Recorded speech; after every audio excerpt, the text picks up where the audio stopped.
क्या हुआ जब अंजना ओम कश्यप ने पूछा कि अखंड भारत की परिकल्पना क्या है। इस पर सुधांशु जी ने ऐसा जवाब दिया कि वहां पर बैठे सभी लोगों के होश उड़ गए। आप भी देखिए। पहला सवाल आपसे ही, सपनों की सौदागरी आपने शुरू कर दी है। वो इसलिए कह रही हूं क्योंकि अखंड भारत आप क्या कह रहे हैं, पाकिस्तान, बांग्लादेश, इन तमाम मुल्कों को आप वापस जोड़ लेंगे। ये क्या अखंड भारत की परिकल्पना क्या है?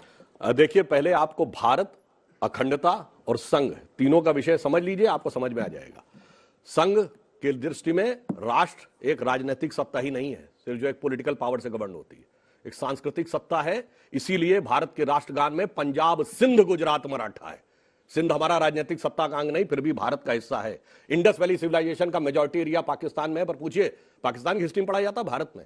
ननकाना साहब और करतारपुर साहब दोनों पाकिस्तान में है, भारत की हिस्ट्री में पढ़ाया जाता है। गंधार अफगानिस्तान में है, भारत की हिस्ट्री में पढ़ाया जाता है। इतना ही नहीं, भारत की अखंडता का विस्तार जानते हैं कहां तक था? ये वेस्ट इंडीज कहां है? अमेरिका के पास। वहां के मूल निवासियों कहा जाता है इंडियन, रेड इंडियन। इंडिया वहां तक था। और इंडोनेशिया का अर्थ जानते क्या है? ग्रीक में नीजिया का अर्थ होता है द्वीप। इंडोनेशिया मतलब भारतीय द्वीप। ये तो था हमारा ज्योग्राफी में विस्तार। और टाइम में क्या था? अभी हमने हिंदू नववर्ष मनाया था ना, तो किसी का तो 2100 कुछ पूरा हुआ 2022। हमारा ब्रह्म संवत 1,97,40,29,124 1.97 बिलियन ईयर्स का स्पेस में अखंडता है। तो टाइम और स्पेस में जो विराटता है, इसे समझिए। अब ये चेतना जग रही है तो हमें बहुत कुछ लड़ने की जरूरत उतनी नहीं पड़ेगी जितनी चेतना स्वतः साकार होते हुए आ जाएगी। और ये मैं एग्जांपल देता हूं, मैं एग्जांपल दे रहा हूं। जिस दिन बलूचिस्तान की बात 15 अगस्त 2016 को प्रधानमंत्री जी ने की, मैं अंग्रेजी चैनल पे था, तो एक बलूच नेता, अहमद मुफ्ती खान नाम था, वो वॉशिंगटन डीसी से जुड़े थे। तो उन्होंने क्या बोला? हम बलूच हैं, हम पाकिस्तानी नहीं हैं। तो पाकिस्तान वाले ने कहा कि पाकिस्तानी नहीं है तो क्या तू हिंदुस्तानी है? इंग्लिश चैनल में हिंदी में बोला। तो जानते हो क्या बोले? हां, हम हिंदुस्तानी, हम पाकिस्तानी नहीं हैं, हम बलूच हैं और हम हिंगलाज माता की संतान हैं। अब इसके बाद उसने जानते क्या बोला? पाकिस्तान वाले ने, जनरल शफकत सईद थे पाकिस्तान वाले तरफ से, चेक कर लीजिएगा जाके यूट्यूब पे। क्या कहता है?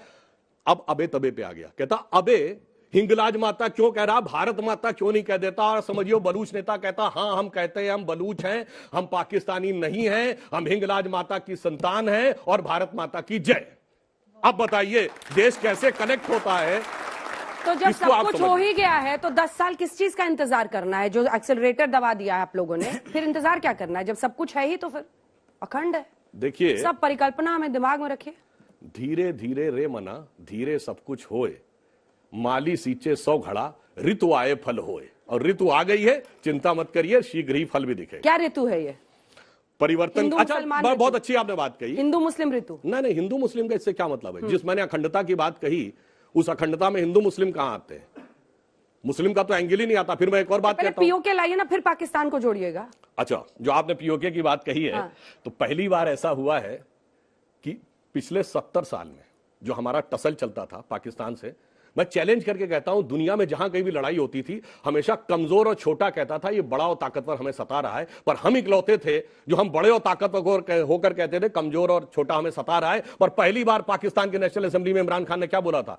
ये कुछ उससे ज्यादा खौफनाक करने वाले हैं जो बालाकोट में किया था। पहली बार उनके फॉरेन मिनिस्टर ने क्या बोला था, शाह महमूद कुरैशी ने, कि साहब वो आर्मी चीफ आए, उनके पैर कांप रहे थे, उन्होंने कहा खुदा का वास्ता अभिनंदन को वापस कर दीजिए वरना शाम तक इंडिया अटैक कर देगा। ये बताइए, मैं नहीं बोल रहा हूं, ये तो वहां वाले बोल रहे हैं। तो आप समझ लीजिए, वक्त में बदले बदले मेरे सरकार नजर तो आ रहे हैं। फिलहाल के लिए इस वीडियो में इतना ही। वीडियो पसंद आया तो वीडियो को लाइक करें, चैनल को सब्सक्राइब करें। आपसे मिलते हैं नए वीडियो में, तब तक के लिए जय श्री राम भाइयों।